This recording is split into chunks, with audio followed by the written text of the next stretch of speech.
Welcome to the Hope for the Journey podcast, a weekday wellness tips program presented by Dr. Denise Marie, Third Order Carmelite. Dr. Denise is a professionally qualified clinical psychologist, health and wellness professor and coach, counselor, plus medicinal herbs educator. Each Hope for the Journey podcast features a well-being key from Dr. Denise, helping you meet your self-care needs for living well. Listener discretion is advised because this and other Hope for the Journey episodes may contain discussions surrounding behavioral health problems and other actual potentially triggering topics. Hello and good day, everyone. Welcome back to Hope for the Journey. I do hope things are coming along okay for you today.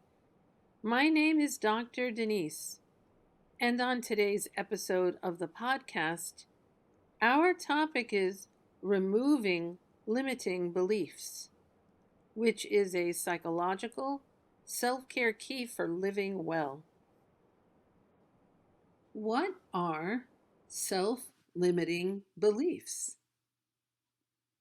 When you talk to yourself, do you notice any ideas that are actually holding you back?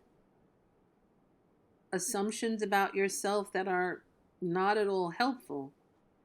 For example, that you're too old to accomplish anything valuable or that you have to be perfect at something.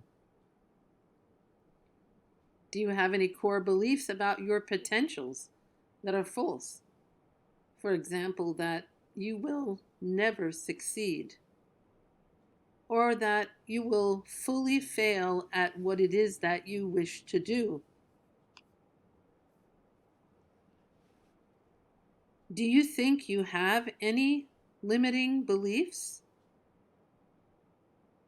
Well, there are signs that can tell if you could have some self-limiting beliefs. For example, socially, withdrawing from other people, a loss of motivation in different areas of your life, a pattern of procrastination. Maybe you have more than average sadness in your life. Is there self-criticism that is undue? How about a loss of appetite?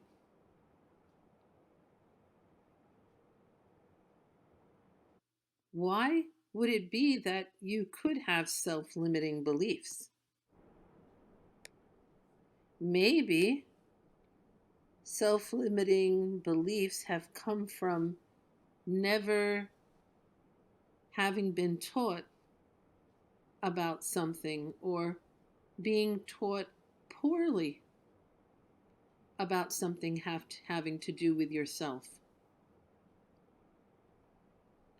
Maybe you have some early experiences of being told that your dreams could not come true. Even growing up being told that you don't have the talents that other people have. Perhaps growing up being told that you are inferior to other people, such as in your character or in your intelligence. Maybe you have habits of behavior based on what was learned as not being possible for you.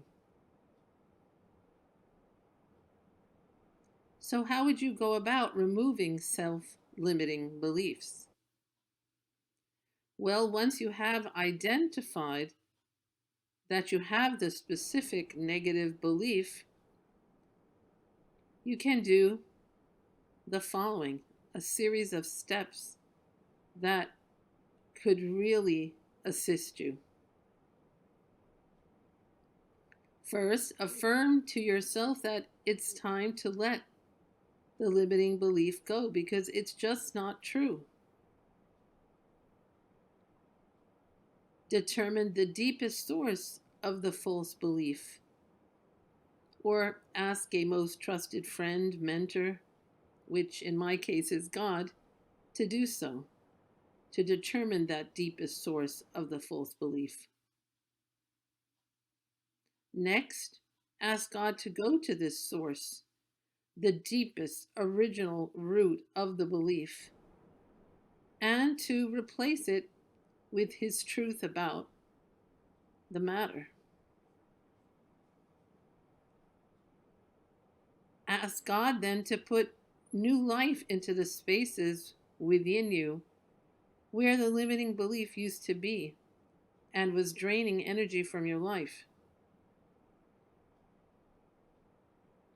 Next, ask God to pour His love into the spaces within you where the limiting belief used to be missing love of you. In any places within you that have spaces left open from this limiting belief, freedom and remedy process, ask God to fill such open spaces with His blessings, His virtues, gifts, and fruits of God's Spirit, plus any special spiritual gifts He wishes you to have. Lastly, thank God for His freedom and remedy process that has now replaced the self-limiting thought with an empowering new belief within you. Overall, it is possible to have one's limiting beliefs removed, all in service of boosting your psychological wellness with the outcome of a more full life for you as a whole. Going ahead with today's topic of conversation, I wanted to talk about two people who clearly had self-limiting beliefs removed in their lives. First, I can point to Mr. Tony Melendez. Tony is a Nicaraguan American guitar player, music composer, singer, author, and bilingual motivational speaker. Tony's mother was prescribed the pharmaceutical called thalidomide, supposedly meant to help calm morning sickness during her pregnancy with Tony. However, Tony was born without arms and even ended up having a clubbed foot due to this drug.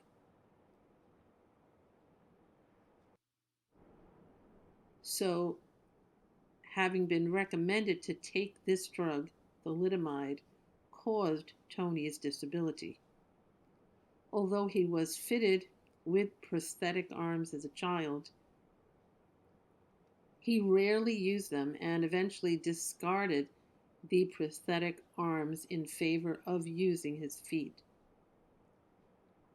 So Tony Melendez learned to play the guitar amazingly well with his own 2 feet, and to this day is a world-renowned and Latin Grammy Award-winning toe-picking guitarist, as well as being a husband and a father of 2 young adults.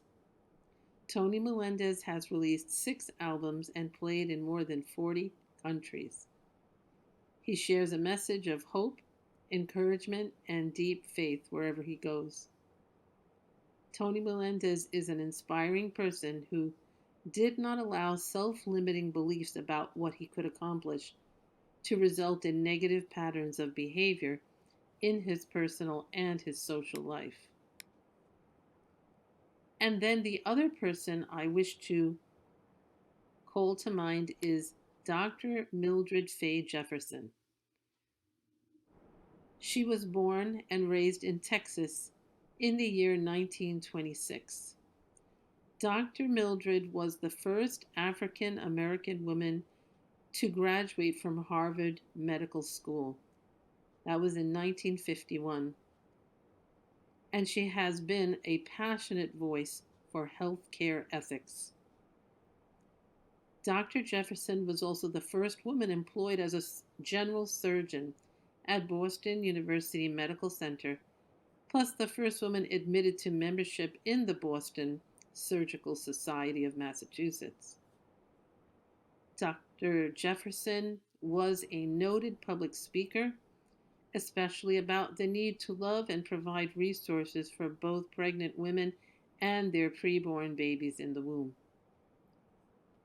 Dr. Jefferson became active in the Right to Life movement in 1970 and since held various leadership level offices. Dr. Mildred was a trailblazer who lived a heroic life rather than letting self-limiting beliefs interfere with doing the things which she saw as parts of her mission in life. So both of these influential people of faith, Tony Melendez and Dr. Mildred Jefferson, lived lives demonstrating that removing limiting beliefs is a psychological practice for better living. Placing our attention now on what's next for our podcast today, I wanted to share a piece of music about how helpful God can be in removing your self-limiting beliefs. The song I will feature for you is entitled Confidence by Sanctus Real. So I will read a good number of these subject-relevant song lyrics which I discovered on the internet. I'm not a warrior. I'm too afraid to lose. I feel unqualified for what you're calling me to. But Lord, with your strength, I've got no excuse, 'cause broken people are exactly who you use. So give me faith like Daniel in the lion's den. Give me hope like Moses in the wilderness. Give me a heart like David. Lord, be my defense, so I can face my giants with confidence. You took a shepherd boy and made him a king, so I'm going to trust you and give you everything. I'll be a conqueror 'cause you fight for me. I'll be a champion claiming your victory. So give me faith like Daniel in the lion's den. Give me hope like Moses in the wilderness. Give me a heart like David. Lord, be my defense so I can face my giants with confidence. I'm going to sing and shout and shake the walls. I won't stop until I see them fall. I'm going to stand up, step out when you call, Jesus. Jesus. Give me faith like Daniel in the lion's den. Give me hope like Moses in the wilderness. Give me a heart like David, Lord, be my defense, so I can face my giants with confidence. Yeah, I'll face my giants with confidence. So as this song clearly indicates, removing limiting beliefs is meant not only to improve one's psychological wellness, but also one's full well-being. At this time, I would like to address some extra possible care for you and your overall wellness by pointing to the following: 3 health foods and plants to increase stamina and productivity as you go about removing limiting beliefs from your life, which is our psychological self-care key of the day. But please call to mind the importance of reviewing these 3 items with your doctor before settling them into your dietary practices. I present next this trio of foods as complementary to body and soul functioning. First, I consider rhodiola, or known also as rhodiola rosea. It is a star selection for building your endurance. Rhodiola aids improvement of both mental and physical performance. It boosts energy levels, lessens fatigue, and increases stamina. Rhodiola also has the property of balancing mood and can help relieve stress and anxiety. Then I can point out holy or tulsi basil leaves and flowers. Holy or tulsi basil aids in the management of the body's response to stress, protects the nerves, assists in thinking, is relaxing, and enhances strength. Additionally, I can suggest eating bananas. Bananas are a nutritional powerhouse. The magnesium in them helps charge metabolism and is a great energy source that increases endurance when one is exercising. Bananas further promote bone health and heart health. Just please remember my words about talking over such plants and food with your doctor to make sure they are compatible with your personal health circumstances. Otherwise, it pleases me to underscore rhodiola, holy or tulsi basil, and bananas as a few of nature's gifts for well-being of both your body and your soul. Also, for today's podcast episode, I wanted to share this brief item with you. A post-it note I have written to encourage you to work on removing self-limiting beliefs. So I hope you will take to heart these words from a friend, actually from the book of Isaiah, chapter 43, verse 19. Why not let God do a new thing? Now it springs forth. Do you not perceive it?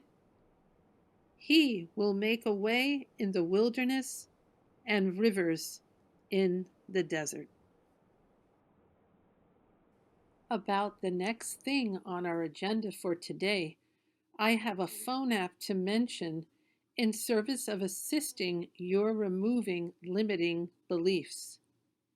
The app I am referring to is named Virtual Hope Box and was created by Defense Health Agency. The content description provided with this app states that it was, quote, designed for use by patients and their behavioral health providers as an accessory to treatment. The Virtual Hope Box contains simple tools to help patients with coping, relaxation, distraction, and positive thinking. Patients and providers can work together to personalize the Virtual Hope Box content on the patient's own smartphone according to the patient's specific needs. The patient can then use the Virtual Hope Box, continuing to add or change content as needed. Further, going beyond this Virtual Hope Box app I discovered online, you can keep in mind to consider other wellness helps displayed in our Hope for the Journey podcast resource center located on Instagram at Cause for Hope. And lastly, to finish up this evening's conversation points, I wanted to let you know how pleased I have been to develop this podcast for you today on our valuable topic of removing limiting beliefs. To emphasize the significance of this psychological self-care key for you. And please know that I personally wish you more hope for the journey of greater well-being. The Hope for the Journey program airs weekday evenings from 7:45 p.m. to 8:15 p.m. Eastern Standard Time on Instagram and YouTube. Dr. Denise thanks you for listening to her Community Wellness podcast and wishes you to keep in mind that there is cause for hope of more well-being.